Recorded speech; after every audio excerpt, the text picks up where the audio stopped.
She made Billie Jean King say 6 words nobody expected. A 21-year-old girl from Quezon City just did something that made a 12-time Grand Slam champion stop mid-sentence on live television. Not a fan, not a commentator.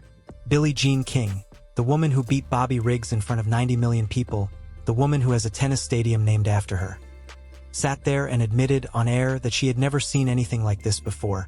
In 6 decades of tennis. Never. And here's the part almost nobody is talking about. 3 weeks after King said that, the same young woman walked out onto a US Open court in front of thousands of fans wrapped in Philippine flags and lost. Badly. 4-1, 4-1. So which story is true? Is this a fairy tale, or is it falling apart in real time?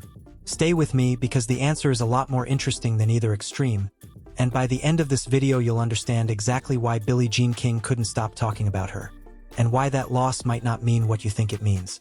Here's a question to sit with while we go through this. Why would a tennis legend who has watched Serena Williams, Martina Navratilova, and Margaret Court play some of the greatest matches in history say that a third-round match involving a player ranked outside the top 20 was something she'd never seen before? What was she actually reacting to? Because it wasn't just the tennis.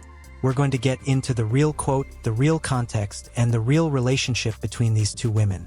And near the end, we'll get to what's coming next for Eala at this US Open, because the mixed doubles result was not the main event.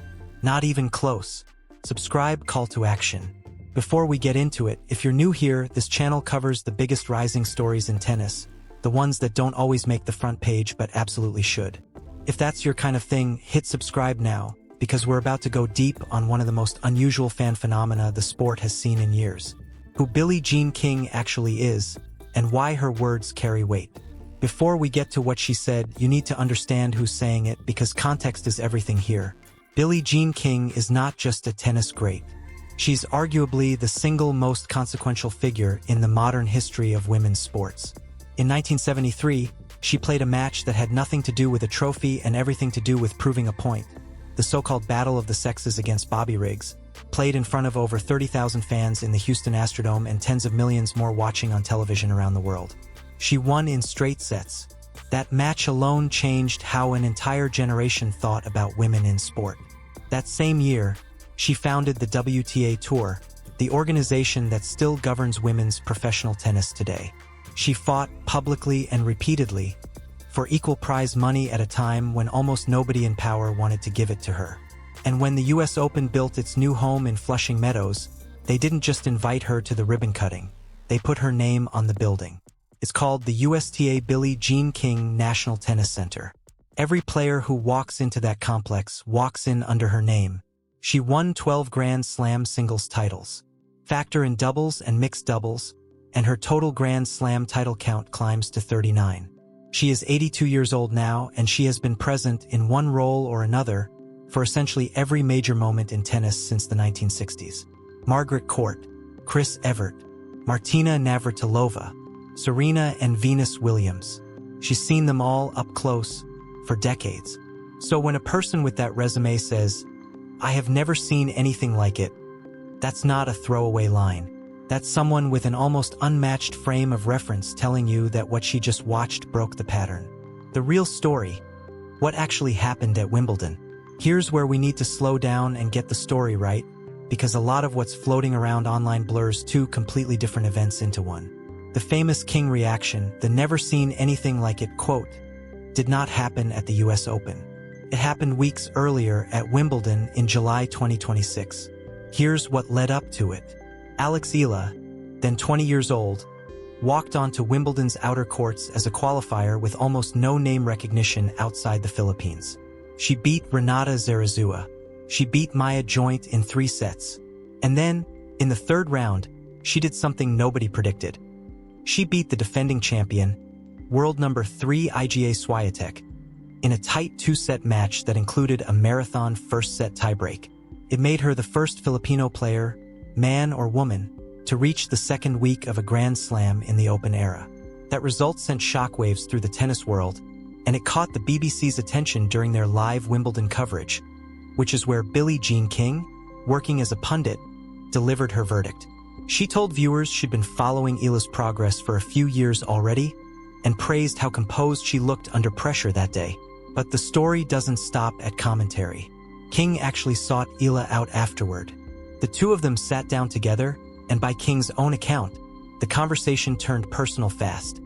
They discovered they'd both grown up close to a younger brother, King's having played over a decade of professional baseball. They talked about Eala's grandfather. Afterward, King posted about the meeting publicly, calling it a treat to spend time with Eala and describing her as an inspiration to kids not just in the Philippines, but everywhere. That's the real origin of the moment everyone's clipping and reposting. Not a courtside reaction in New York. A pundit's desk at Wimbledon, followed by a private, personal conversation between an 82-year-old legend and a 20-year-old who reminded her, in her own words, of the values she'd grown up with herself. Why does this distinction matter? Because it tells you something important. King's admiration wasn't just about a scoreline. It was about the person. And that's a very different, and honestly more interesting, story than legend watches good tennis match. So what is the Eala effect? Actually, now let's talk about the phenomenon that's been building around Alex Eala, because the Eala effect is not a marketing phrase someone invented for a headline. It's a term that's now being used by her own opponents and doubles partners. Canadian star Felix Auger-Aliassime, the world's #4 men's player, was paired with Eala for the 2026 US Open mixed doubles. Ahead of the tournament, he talked openly about what it would be like to play alongside her for the first time, since he'd missed the chance the previous year. He described it as an opportunity to actually experience what it's like to have her fan base behind him, and he said it plainly. She's the one carrying the crowd, not him, even though he's the higher-ranked, more decorated player on paper. Think about how unusual that is. This is a man with 2 US Open singles semifinal runs on his resume, a 9-time ATP title winner, the first Canadian man ever to reach the quarterfinals of all 4 majors in a single season. And he's the one saying the crowd energy belongs to his 21-year-old partner. That crowd energy is not exaggeration. Filipino tennis fandom has become one of the most talked about fan movements in the sport over the last 2 years, precisely because the Philippines has never had a tennis star at this level before. There's no long tradition of Filipino Grand Slam contenders to point back to. Eala is the first. That means every fan in that crowd isn't just supporting a favorite player. They're watching history happen in real time, and they know it. The rise, how Alex Eala got here. Let's back up further, because to understand why this moment matters, you need to understand the climb. Alex Eala trained for years at the Rafael Nadal Academy in Mallorca, Spain, the same academy, notably, where Felix Auger-Aliassime also spent time training under Tony Nadal. That shared background is part of why the two were paired together for mixed doubles in the first place. Their teams already had a relationship. Eala's breakthrough on the main tour didn't happen overnight. She became the first Filipina to win a Grand Slam match at all, coming back from a set and a breakdown to beat a seeded opponent at the US Open in a previous year, and she described that win afterward as deeply personal, telling reporters how much it meant to have a Filipino community cheering for her at a tournament where she otherwise has no home crowd. From there, the results kept climbing. She reached her first WTA Tour final and then won her first career title in Washington. She reached a career-high ranking inside the world's top 20, a number 18 ranking that had never before been reached by any Filipino player. Along the way, she picked up wins over major names, including her Wimbledon win over Swiatek, cementing her as a genuine contender rather than a feel-good underdog story.